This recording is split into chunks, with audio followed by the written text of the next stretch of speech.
All right, welcome back to the show, everybody. We're back with Men of Order Sports. We're going to talk some bets. Usually, we cover these premier matchups. The bigger, most popular teams, the top teams, top dogs in the league. But today, we're taking on this Texans plus 1.5 at the Falcons. The over/under set at 41 points. And the reason we're doing this is because I'm pretty fucking confident that the Falcons are going to be able to pull this one out. I think that this is a perfect buy the Falcons low, sell the Texans high type of spot here, and we get to do it in Atlanta and under a field goal. It was -2.5 in the beginning of the week. I made an official pick at -2.5 already, hoping people didn't listen to that because now it's -1.5. Yeah. Either way, we should be fine. I think they pull this out by at least 3. I think it might even be a little bit better than that, maybe like a 6-7 point win here. And I understand why people are going to be betting the Texans. I understand why that number is coming down. I just figured that people would be thinking my logic and move it the other way. So I wanted to get in before it went over a field goal. So if you didn't listen then, listen now. At least you're getting a better number, -1.5 now. I was thinking it could have went the other way. Here's why I like this though. When the Falcons first 2 games, we were all talking about them like, all right, we know they had a really good roster. We were just worried about the quarterback play. Now that's still obviously the concern with that Falcons roster. However, it's like I said, a perfect buy low spot for them. They came out off of a big comeback win against the Packers, and they haven't done anything since. They lost 20-6 against the Lions, 23-7 against the Jags. So you're looking at 43-13 over the last couple of weeks. And then you got the Texans, who everybody's like, oh, CJ Stroud is legit. He's amazing. This Texans offense is like a couple pieces away from being a playoff team. And look, I get it. They beat up on the Jags. We talked about that in the Jags game, or in the Jags-Bills game that we just did. We talked about how the Texans just had the Jaguars number. I'm not putting too much stock into that game. CJ Stroud performed very well. He did his thing. But this is a 2-2 football team that they always had the Jags number. That happens all the time. Trevor Lawrence doesn't play well against them, at least the first game that they play each other. It happened last season as well. And then they beat the Steelers 30-6. I'm not putting much stock in that either. I'm not high on the Steelers right now. Yeah. Although it was a really dominant win. That's why I think it's the perfect sell high spot. You're never going to get the Texans at a higher price right now. You're never going to get the Falcons lower. Well, you might get them lower. It depends how the rest of their season goes. But the Texans are at their peak right now, in my opinion, and they're traveling to Atlanta against a team who has a really solid secondary, a solid, makeup of a roster. Whereas the Texans, they're relying on kind of luck, I guess, and matchups and, who they got matched up playing against, because you're looking at they have no O-line and CJ Stroud is out there, balling. It's just, they've had the right matchups. The fact that they were able to do it against that Steelers pass rush is saying something for sure. But I like the Falcons in this spot. What do you think, Mike? Yeah, I'm kind of with you too.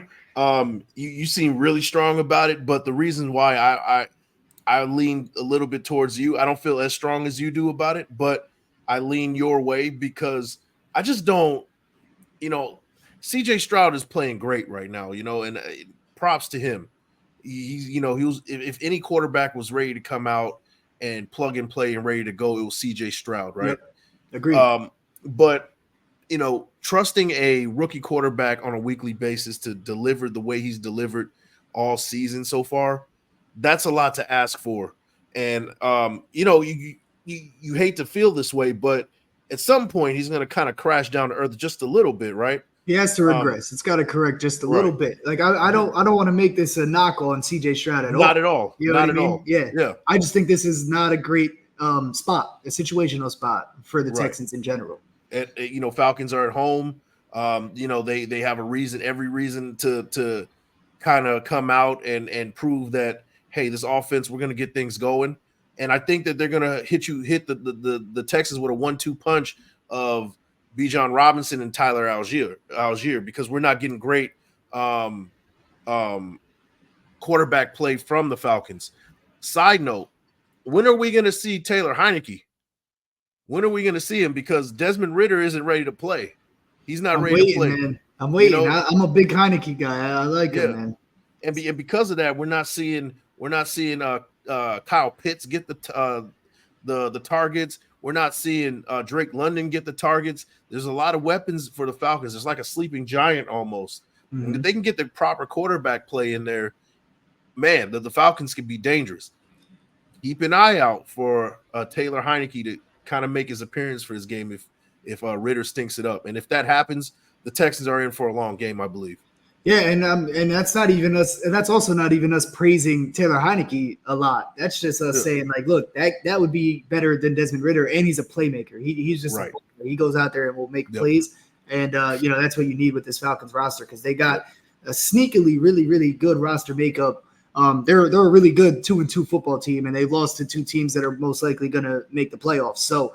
I mean, they're like I said, this is a very low point for the Falcons, and the fact that they're getting that they're given under a field goal at home here in this spot against a Texans team who nobody expects much out of, and like you said, they got to come back down to earth and regress a little bit. I'm gonna get into some numbers to kind of back why I think that they're gonna have success here, right? So if you're looking at the Texans offense, they've been great so far. Nobody really expected it. Like we've given the praise to C.J. Stroud. We don't have to keep talking about it.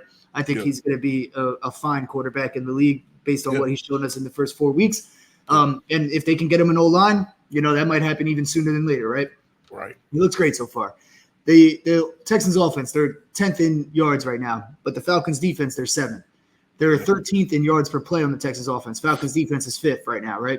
Yep. You get into the rushing game, Texans offense, they're not very good rushing the ball right now. As I said, they have no O-line. They got Dameon Pierce. He's a workhorse back there, but nobody's blocking for him. It's tough to, get going when that's the case, right? Like Najee Harris, like pretty much leads the league in broken tackles or something. Like he's close right now, but every broken tackle only gets him back to the line of scrimmage. It's one of those situations going on in Houston as well. For the most part, yards per rush, 30th in the league right now.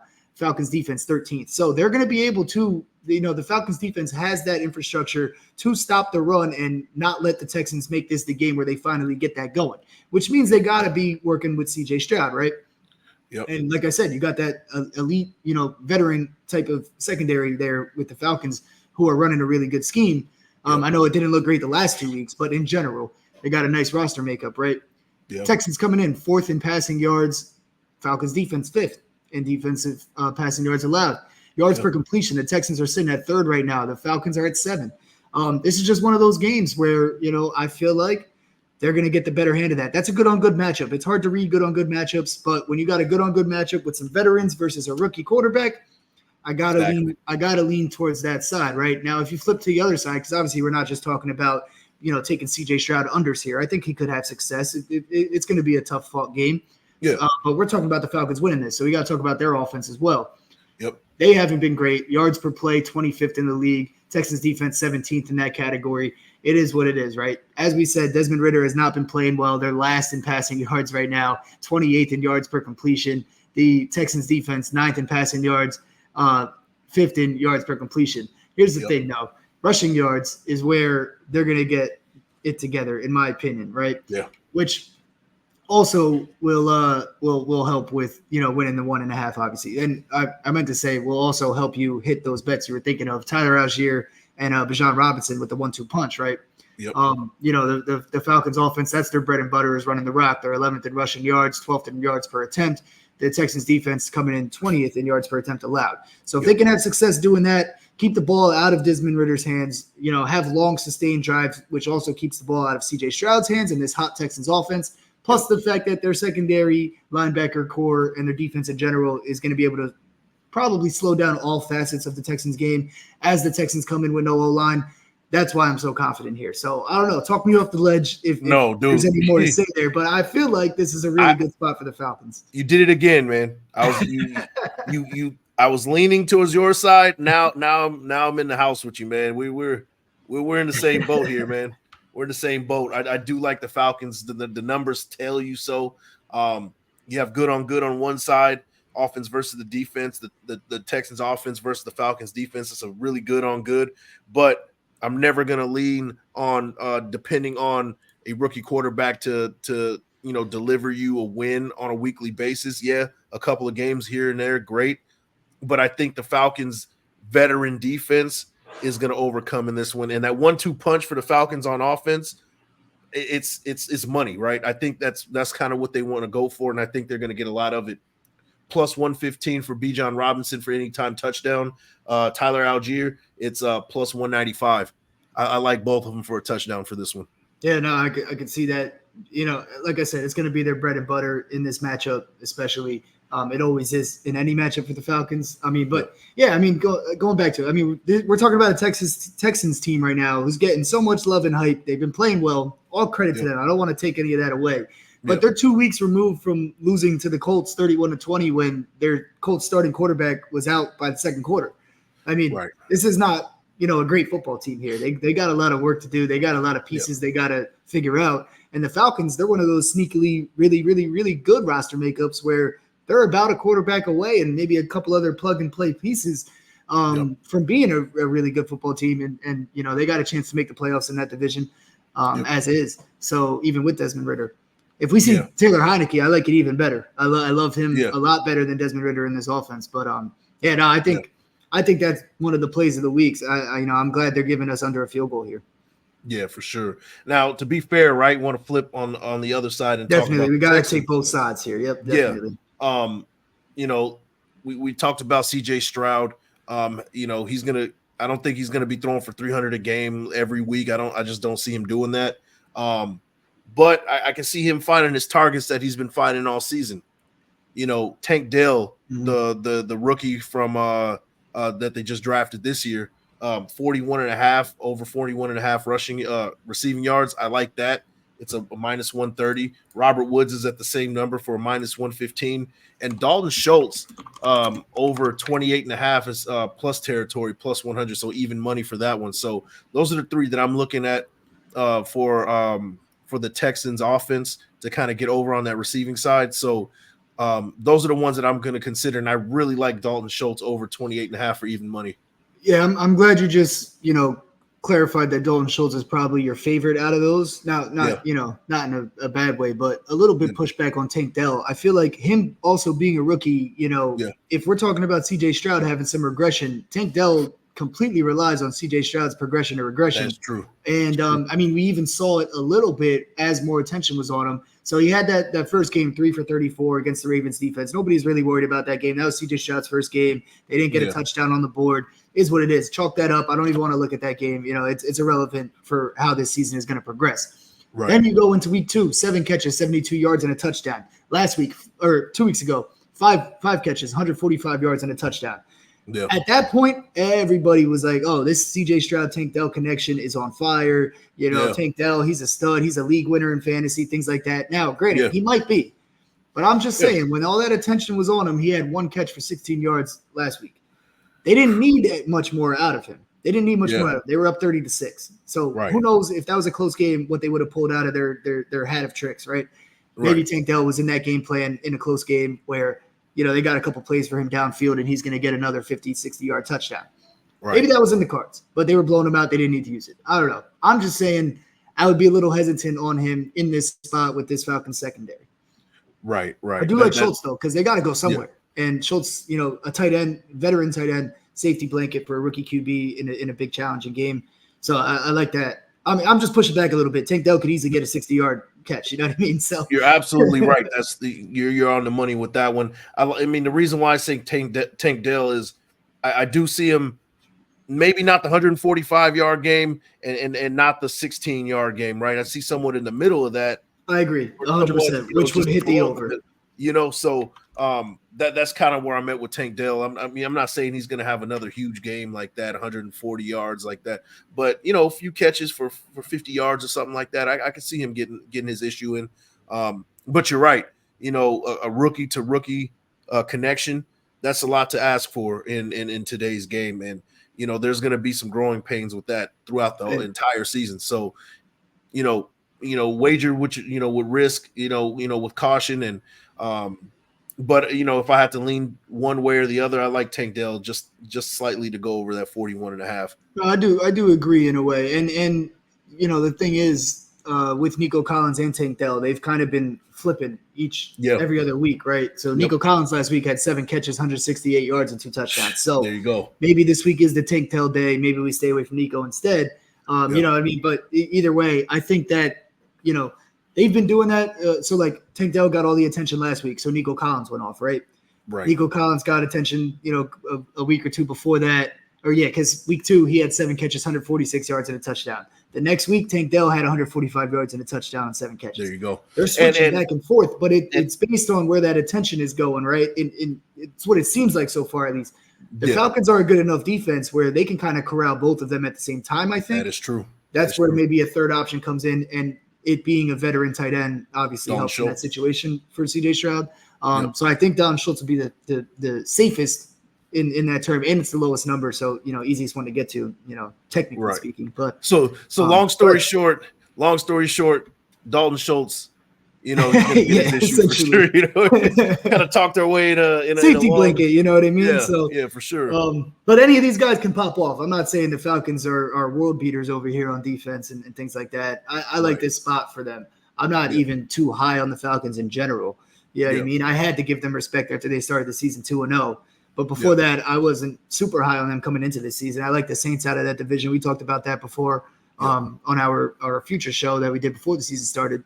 So, there's a couple different ways you can look at all of this, obviously. I just feel like this is a perfect regression spot for the Texans. This isn't a great football team. They're just 2-2, benefiting from good matchups in their favor. So, and I think this is one of those that is not in their favor. Right. And young team, learning how to win, but also, taking the L's when it comes on a weekly basis. This is just a really young team. Can't expect them to come out of the gate just, firing on all cylinders every week. So that's another reason to kind of lean towards the Falcons as well. Yeah, CJ Stroud he has not won a close game yet in the NFL. Right. You know what I mean? So he hasn't been in those situations, and he hasn't lost a close game either. So he literally hasn't been in those situations. I mean, the Ravens game week 1 was close till halftime. After that, it was they were within striking distance if you want to be technical about what some teams have been able to come back from. But nothing where he's got the game on the line as he's throwing the ball and things like that. And then the Jaguars game, they blew him out. The Colts game, like I said, I mean, they backdoor kind of got close in that one. It was 31-20, but it was never close. It was never a game. They blew the Chargers out and they blew the Steelers out. I mean, the Jaguars out and they blew the Steelers out. Yep. And the Falcons, they're just not one of those teams that you can really run the score up on. It's going to be a close game probably just because they run the ball so much and so effectively. They're going to run clock. It's hard. You don't have, as many offensive plays and time of possession, things like that all factor in. And then I forgot what the last point I was going to say, though, but jump in. Go ahead while I try to think of that. Yeah, you're right on the money, man. And it is an evenly matched game. The home team, you got to lean towards the home team in this situation. And, final drive, maybe CJ Stroud gets the ball or, and they're down maybe a touchdown, and this Falcons defense actually answers the call and stops them from making a drive. And the Falcons win by, 7 or less points, on a final drive. So I think I'm really liking the Falcons for this one. Yeah, and I think that's how the game comes down. I think it comes down to exactly that, whether the Falcons defense steps up or not, whether CJ Stroud is able to actually get that touchdown or not. I think that's what this game is going to come down to. Either a 3-point lead when he gets the ball or a 7-point lead, like you said, and he gets the ball. But I think it's going to be a close game. So we're going to see, if CJ Stroud comes out and beats me, I'll have to respect him in these other matchups that don't look favorable for him. So, but I got to see it first before I'm going to either bet with him on it or not bet against it. I meed I love this spot for the Falcons. So we shall see, though. Best of luck, everybody, if you're tailing it. And we're going to hope to hit this one. Mike, I'm pretty sure that we've, talked everything that we need to about this exciting matchup here between these two teams. These two teams expected to be bottom dwellers, but they're getting a 20-minute conversation out of us. But very worth it. It's going to be lucrative once the Falcons win this game by at least 3 here. You're getting -1.5 now. I advise taking -2.5 earlier in the week. So if I get hooked on 2, I don't even know what I'm supposed to do because on Twitter I picked it -2.5. On YouTube I'm picking it -1.5. If it ends at 2, I might just chalk it up as a win and a loss or something. I don't know what to call it, but hopefully you guys waited a little bit so you get a better number just in case so you don't get hooked there. But I'm pretty confident in this Falcons pick here. Yep, same. Best of luck betting everybody this weekend. Me and Mike will be back to cover some more games. We already covered a couple games as well, so check that out. We got the Jaguars and Bills game that we talked about best bets for, so make sure you check that out as well. And then we're going to do the Eagles-Rams. We're going to do the Chiefs-Vikings. We're going to do the Raiders and Packers on Monday night. Packers. Yep. And then we're going to do Sunday Night Football as well. That's going to be a really exciting matchup, the Cowboys and 49ers. So Yeah, definitely looking forward to those. So make sure you hit that subscribe button, hit the notifications as well. Follow us on Twitter as well, MOO_sports. Subscribe to Big Mike's channel as well, Big Mike Raider. The links for all of those are right in the description box down there. So, Best luck, Ben, everybody. Peace. peace.